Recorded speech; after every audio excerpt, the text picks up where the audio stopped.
Shalom, selamat pagi, selamat beribadah buat kita semua di rumah masing-masing. Salam dari Los Angeles, Amerika.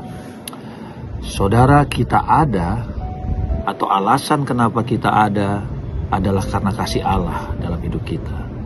Sehingga di Yohanes 3 ayat 16 dikatakan, karena begitu besar kasih Allah buat dunia ini, sehingga ia mengaruniakan anaknya yang tunggal, supaya setiap orang yang percaya kepadanya tidak binasa, melainkan beroleh hidup yang kekal. Jadi saudara, satu-satunya alasan saudara diberkati oleh Tuhan, satu-satunya alasan saudara sembuh, satu-satunya alasan saudara menerima sukacita, damai sejahtera, adalah karena begitu besar kasih Allah dalam hidup kita. Tidak dikatakan karena begitu besar masalah dunia ini. Memang kalau kita lihat dari kacamata dunia, banyak masalah dalam dunia ini. Tapi bukan itu alasan kenapa Yesus datang. Satu-satunya alasan adalah karena begitu besar kasih Allah buat dunia ini. Dunia yang begitu banyak pun masalahnya, kasih Allah jauh lebih besar daripada setiap masalah apapun yang kita hadapi. Jadi biarlah kita semua jemaat yang mendengarkan khotbah ini tahu dan menerima kasih Allah yang luar biasa dalam hidup saudara. Sehingga di 1 Yohanes dikatakan kita percaya, dan karena kita mengenal dan percaya akan kasih Allah pada kita. Sehingga di situ dikatakan juga kasih yang sempurna melenyapkan ketakutan. Jadi kalau saudara takut, jangan coba lakukan apapun. Saudara terima kasih Allah dalam hidup saudara. Sehingga saudara katakan tiap hari, terima kasih Tuhan, aku sudah dikasih Allah, aku sangat dikasih Allah. Saudara tahu apa arti kata nama Daud? Arti kata nama Daud adalah orang yang dikasih Allah. Dan butuh orang yang tahu bahwa dia dikasih Allah bisa mengalahkan Goliat. Amin. Daud tahu dia sangat dikasih Allah, sehingga dia disebut orang yang berkenan kepada Allah. Tapi ini dalam bahasa Inggrisnya, dia tahu bahwa dia adalah orang yang dikasihi oleh Tuhan. Dan karena itu, dia sanggup mengalahkan Goliat dalam hidup. Jadi saudara, baiklah kita semua percaya dan menerima kasih Allah dalam hidup kita. Sehingga saudara, bagaimana juga caranya Yesus memulihkan Petrus?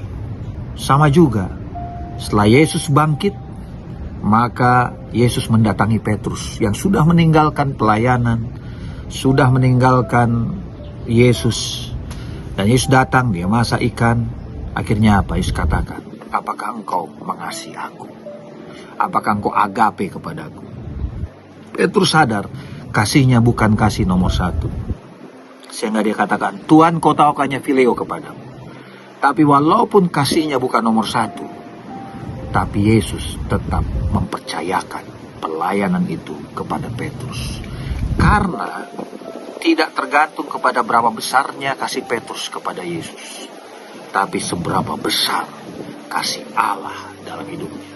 Dan ini membuat Petrus, saudara, pada zaman Roh Kudus turun, akhirnya apa? Dia berkhotbah, 3.000 orang bertobat, dan dia menjadi salah satu rasul yang dipakai Tuhan luar biasa. Amin.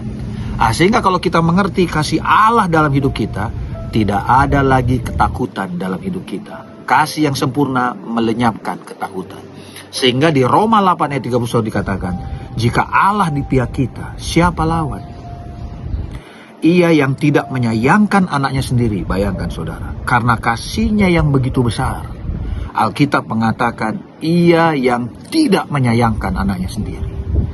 Saya punya anak satu, saya nggak mungkin saya serahkan itu kepada orang lain, karena saya mengasihi dia.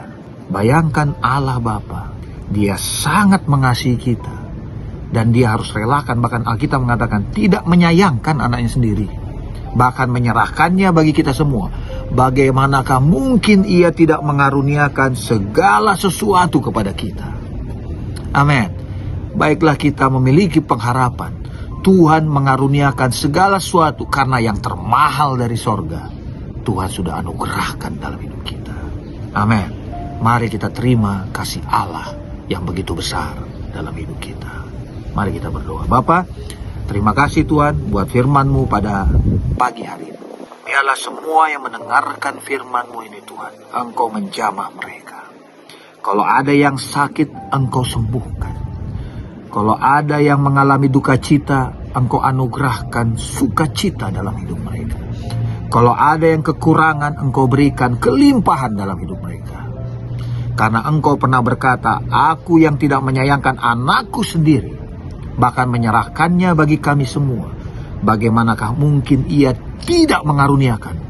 Alkitab mengatakan segala sesuatu kepada kita bersama-sama dengan Dia. Amin. Terima kasih Bapa buat kasih-Mu yang begitu besar.